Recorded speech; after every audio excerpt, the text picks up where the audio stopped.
This is my example code to blink the L LED on the Arduino Zero in C. I'm programming in Atmel Studio 7.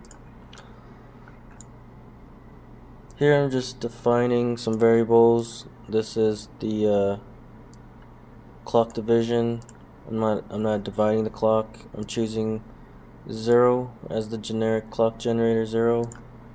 This is a top value. PWM per is a top value that the counter will count up to and then drop back down to 0.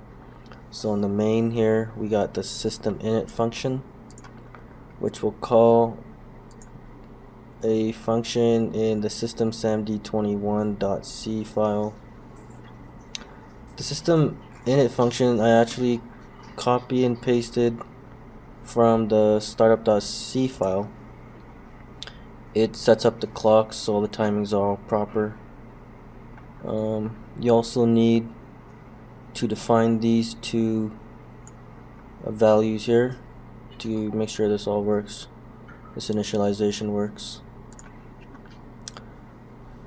Then we set the port PA17 as an output.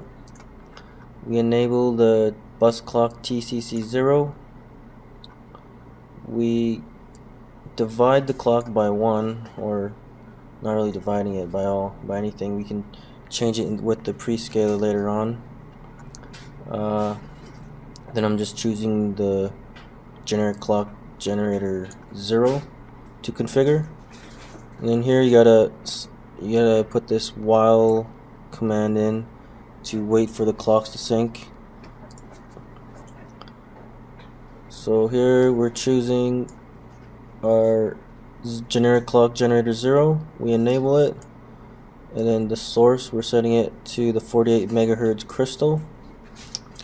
And this line you don't actually need it. It's for a 50% duty cycle. It smooths it out.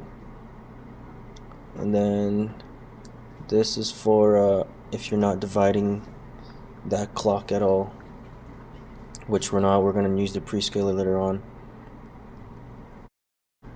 So here we're just choosing the TCC0, our peripheral, and we enable it.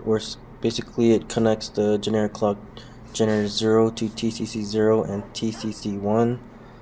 So we enable it here. Then we disable TCC0 so we can configure it. Here this is for the interrupts. This is the overflow interrupt and the match interrupt, and then we set the priority. This is the highest priority, and we enable the interrupt. Choose the waveform. I'm using the normal PWM single slope, so it's a sawtooth count. It counts up to a value and then drops back down to 0. Counts up to the value, drops back down to 0 continuously. So that value, it can be set here I'm using this variable PWM per. I set it to 375,000.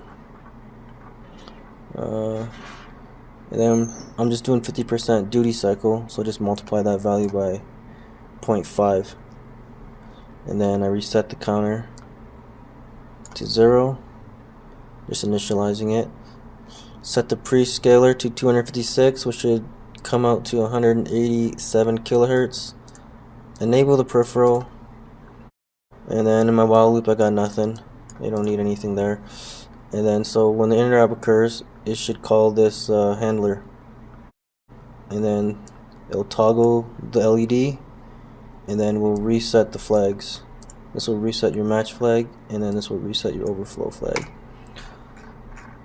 I'll post a link to the code in the description below. It's got all the comments in it, so you can mess around with it.